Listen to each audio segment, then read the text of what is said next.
Our goal is not to hold the PRC or any other country back. But even as we recognize the PRC's weaknesses demographically, economically, and politically, it's important for the United States, along with our allies and partners, to push back against the challenges that Beijing poses to democratic norms and systems. Our aim is to simply defend, uphold, and revitalize that rules-based international order that we help to build and defend, which has enabled the rise of some of even our fiercest competitors.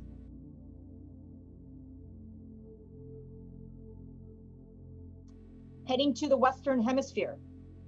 The US government believes in strengthening the Western Hemisphere as a coalition of resilient democracies that champions our shared values. We do this by working with allies and partners with a sustained commitment in virtually every dimension of our bilateral and multilateral relationships. Yet the Western Hemisphere faces long-standing challenges of economic inequality, corruption, human rights abuses, and weak democratic institutions, further exacerbated by the pandemic, that render the region more vulnerable to the PRC's aggressive and coercive practices. We do not oppose PRC engagement and investment throughout the Western Hemisphere. However, we echo the long-standing calls from Latin American capitals that PRC actions respect local laws and interests, particularly regarding the human rights of all, including workers, and protection for the environment.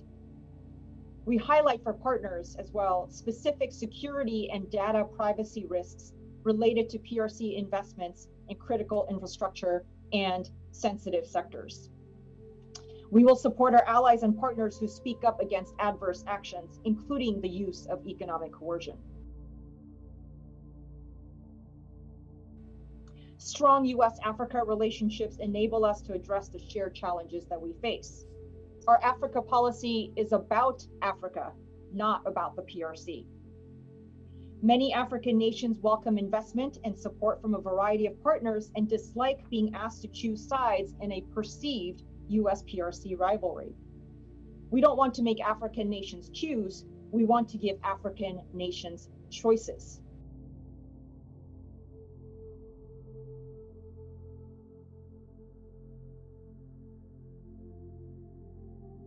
So just my general few remarks is, first of all, mapping and trying to figure out China's influence across the global South in particular, and Africa where I know best, is, there are a couple of things. One, just academic curiosity. People really want to understand how the influence looks like. And so just really documenting, understanding how China plays a role in the political and information spaces is important, for just, even if it is just purely academic exercise. Of course, there's the issue of thinking about whether or not these influences are negative or positive or neutral in some ways, and just getting to understand what the influence is and being able to quantify its impact on people's lives in particular, because for the Afrobarometer, that's what we care about. Like, how do interventions by global powers like China influence people's lives? And I think that is the core thing.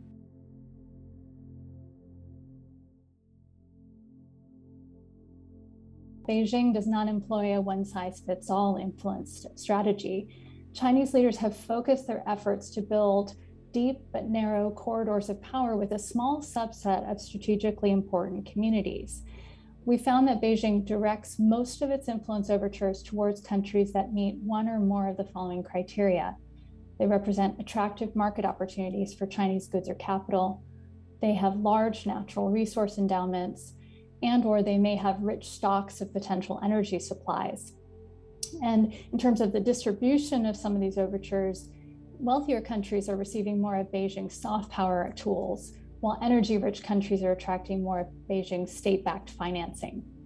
But even this picture obscures another fact, which is that Beijing places greater strategic importance on some communities within those countries than others.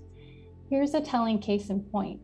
We found that 3 provinces received more money from Beijing than 7 of the 13 countries in South and Central Asia over a 2-decade period.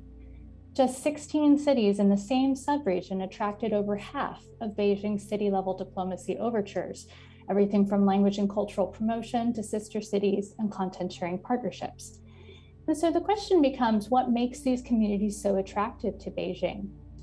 It's the more populous districts and those with natural gas pipelines that received more of Beijing's financial diplomacy dollars. And those top 16 magnets for Beijing's soft power overtures were primarily politically important national capitals or large metropolitan areas that were economically attractive markets for Beijing.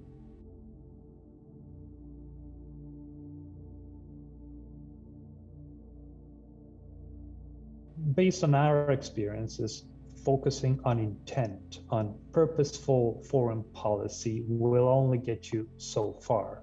So why did China pour itself into Venezuela? Was it oil, to gain a foothold in traditional US area of influence, to balance US power in the region?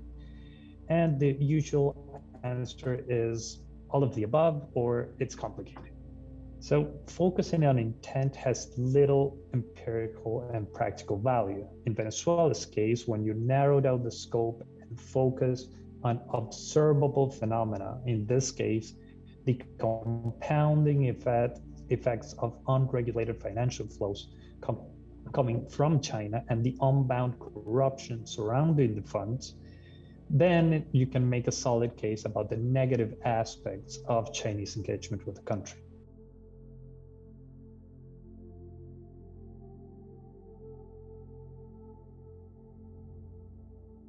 China's greatest success, I think, in exerting influence has been in its ability to exploit the synchronicity or the interplay of the economic and the soft power tools, or the economic and the information tools.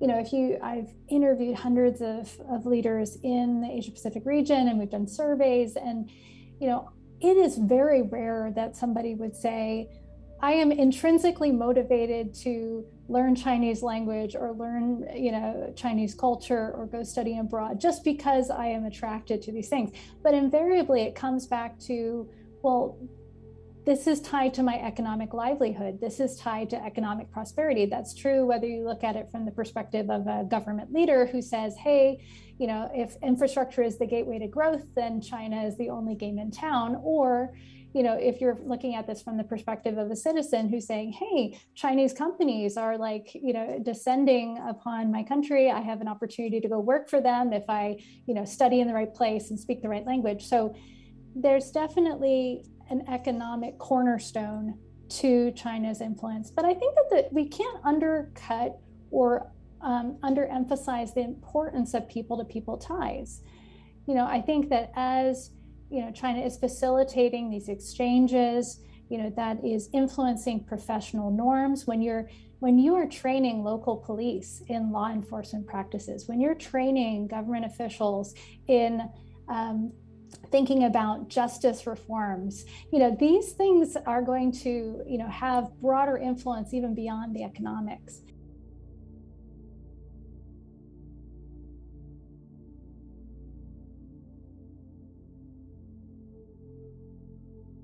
On this issue of how China affects people's lives and what it means in governance terms, I'll just make this point. I think we really need to think hard about China's training, say, of police forces, security services, judges in a country that has no rule of law and that is run on the basis of basically a dictatorship. And so when training is being provided to judges, policemen in open societies, irrespective of where it is, that's something we need to reflect very hard on, because we shouldn't assume that a priori, because there's training, even in exchanges, educational exchanges, where, for example, when there are exchanges to the PRC, as I understand it, it's basically a one-party line sort of training. It's not like the sort of exchange you would get if you had a European Union exchange taking you to Brussels. It's different, and that has to be interrogated pretty seriously, because in democratic governance terms, I suspect we may not be scrutinizing this in quite the right ways in terms of effects, not in terms of the resources, the inputs, but the effects on the participants in these sorts of things.